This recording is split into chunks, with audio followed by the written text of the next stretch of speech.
오늘의 사연 지금 바로 시작해 볼게요. 5년이나 된 이야기입니다.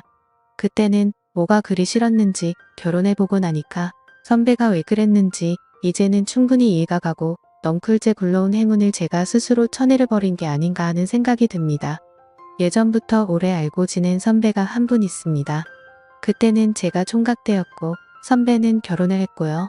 저도 직장이 생기면서 자주 찾아보지 못했는데 직장 생기기 전에는 이 선배뿐만 아니라 형수님하고 같이 해서 자주 만나 시간을 보냈습니다. 그런데 오랜만에 선배가 먼저 저한테 오랜만에 술 한잔하자며 연락을 해왔습니다. 오랜만에 만나는 선배라 그런지 조금 기대도 되더라고요.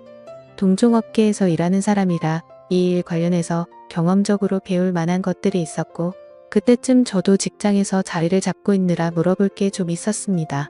약속 장소에 도착하니 선배는 형수님하고 같이 자리에 있더군요. 형수님하고도 잘하는 사이다 보니 불편할 게 없었습니다.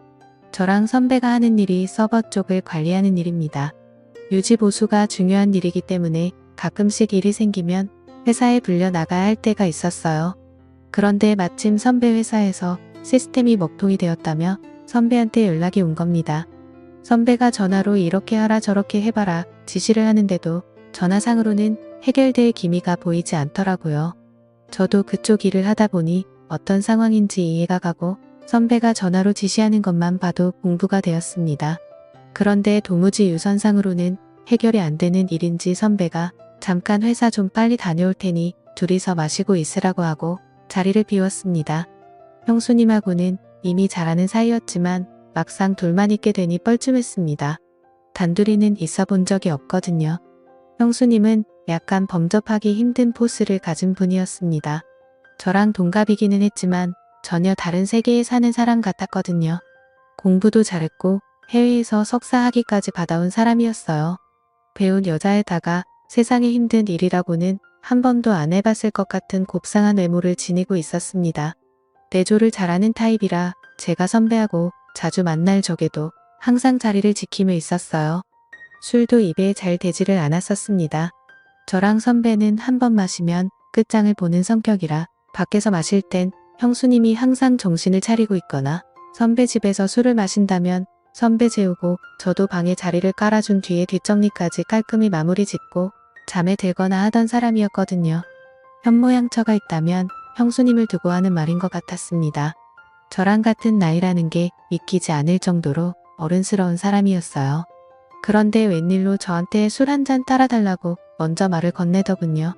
아무리 선배가 회사 일을 빨리 마치고 온다고 하더라도 왕복으로 1시간은 걸리는 거리였다 보니 못해도 최소한 시간은 둘이서만 남아있어야 하는 상황이었으니 형수님도 선배 때문에 제가 술도 못 마시고 1시간 벌 서고 있는 것보다는 저와 선배를 위해 형수님이 같이 술을 마셔주기로 한 것처럼 보였어요.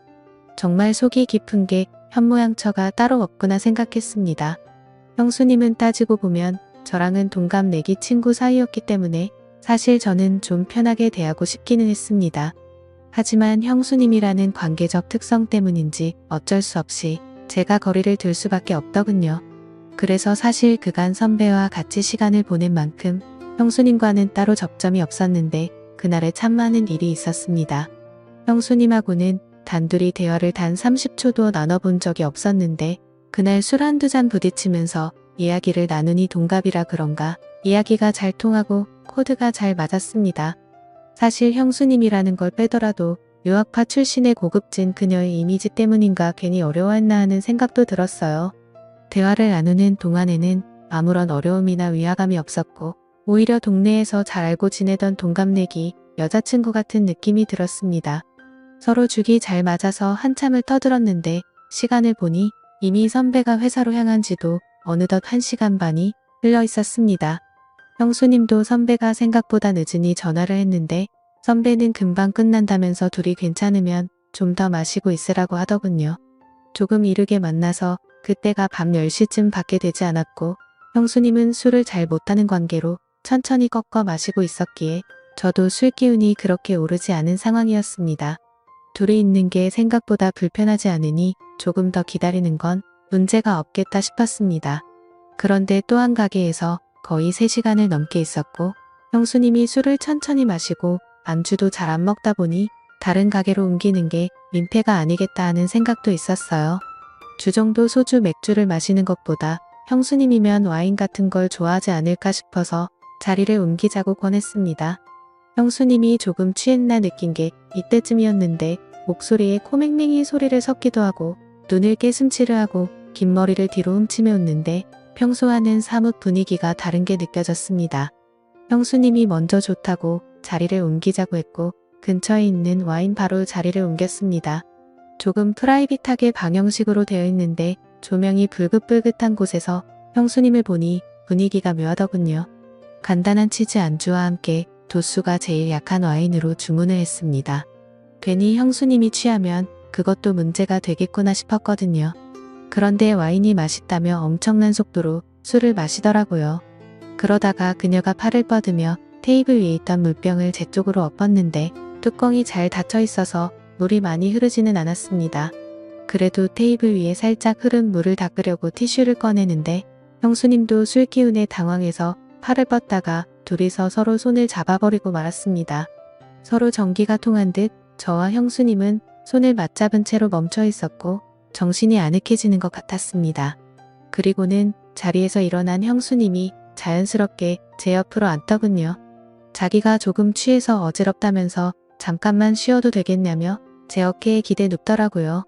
형수님 머리에서 나는 은은한 샴푸 향에 정신이 아늑해질 뻔했지만 남아있는 이성의 끈을 잡으면서 이러면 안 된다고 몇 번을 되뇌이며 정신줄을 붙잡았습니다. 형수님은 일어날 생각이 없는 건지 계속 제 어깨에 기대서 있었고요. 선배가 돌아오면 어쩌나 조마조마하더군요. 어차피 방형식으로 돼 있는 곳이라 커튼 너머로는 아무것도 안 보여서 괜찮았고 형님도 저희가 있는 방에 들어오려면 저나 형수님한테 먼저 연락을 해야 했을 테니 문제가 없을 거라 생각이 들어서 저도 그냥 에라 모르겠다는 생각으로 어깨에 기댄 형수님을 그대로 두고 반대 방향만 바라보고 있었습니다. 시간은 이제 1시가 다 되어 가는데 곧 온다던 선배는 연락조차 없더군요. 형수님은 아직도 제 어깨에 기대서 새근새근 숨을 몰아내 쉼을 썼고 저는 속으로 애국가까지 부르면서 올라오는 술기운을 참아내려 애를 쓰고 있었습니다.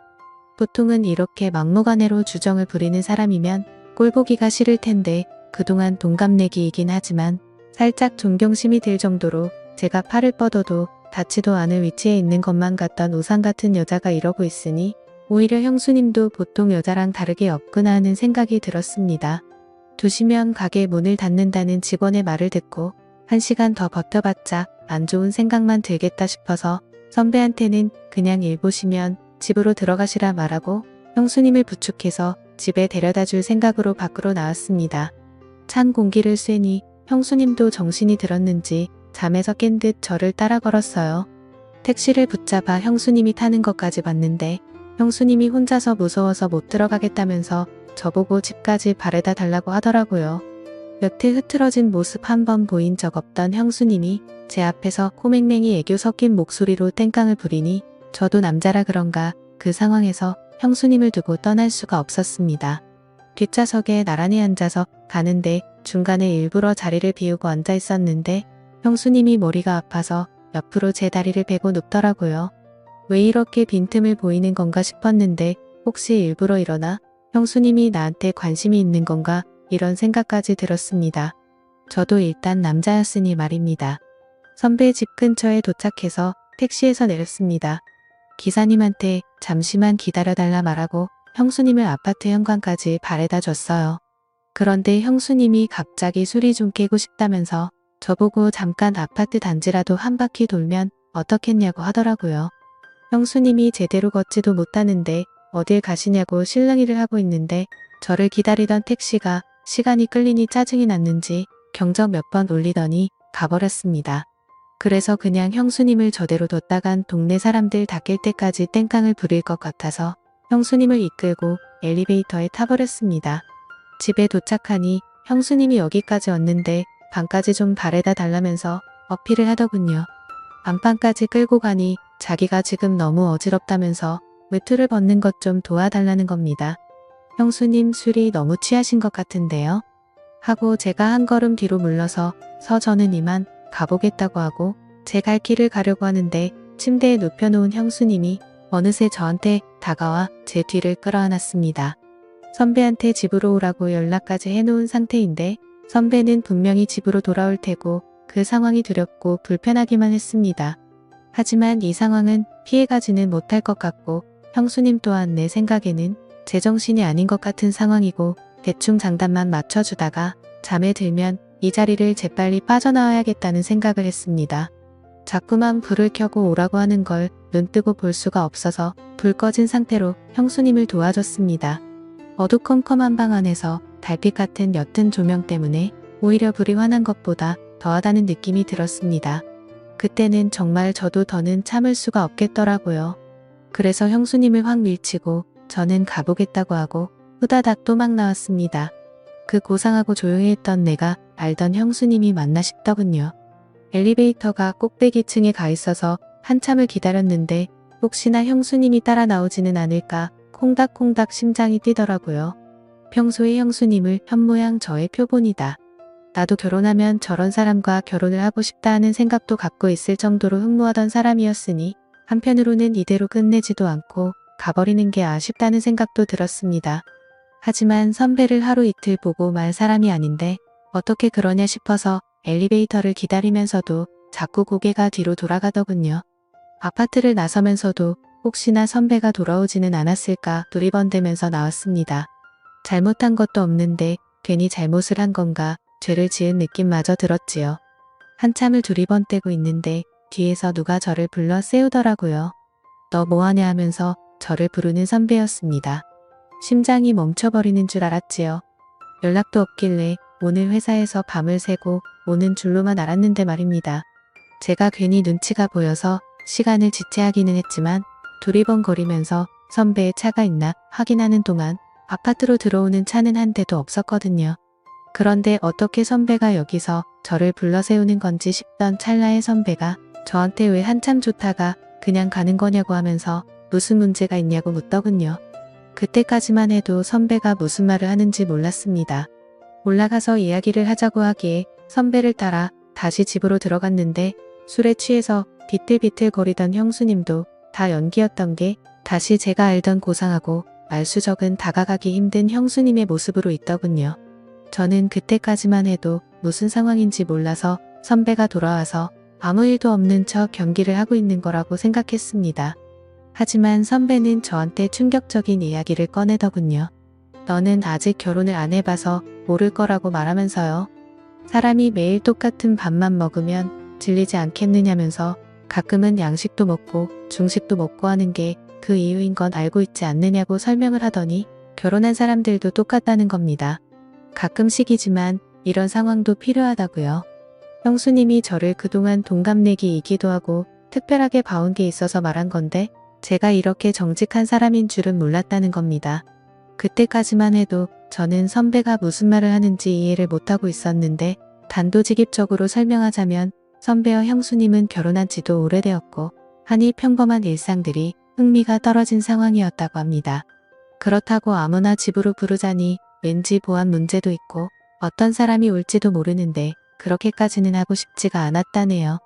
그러던 와중에 형수님이 저를 먼저 지목을 했고 선배도 제가 한참 때 니 이걸 이래저래 설명하는 것보다 아무것도 모르는 상황에 제가 정말 아까 전의 상황에서 자연스럽게 넘어가는 게 더 재미있겠다는 생각이 들었다는 겁니다. 이미 두 사람은 이렇게 될 걸 계획을 하고 있던 거고 회사 일이며 전부 다 거짓부렁이었던 겁니다. 전공법으로는 안 될 것 같으니 차라리 상황을 이야기해주고 아까 하던 걸 마저 하라는 겁니다. 제가 어이가 없어서 이건 해도 너무한 거 아니냐며 자리를 박차고 일어섰지요. 그러니 선배는 내 와이프 자존심에 상처를 준 거다. 어쩐다 하면서 화를 내기 시작했어요. 저도 언젠가는 이런 날이 오게 될 거고 그때가 돼서 연락하기만 해보라고 후회하지 말라고 하는 겁니다. 두 사람이 짜고 이미 저를 가지고 장난을 쳤기에 기분이 엄청 나빴습니다.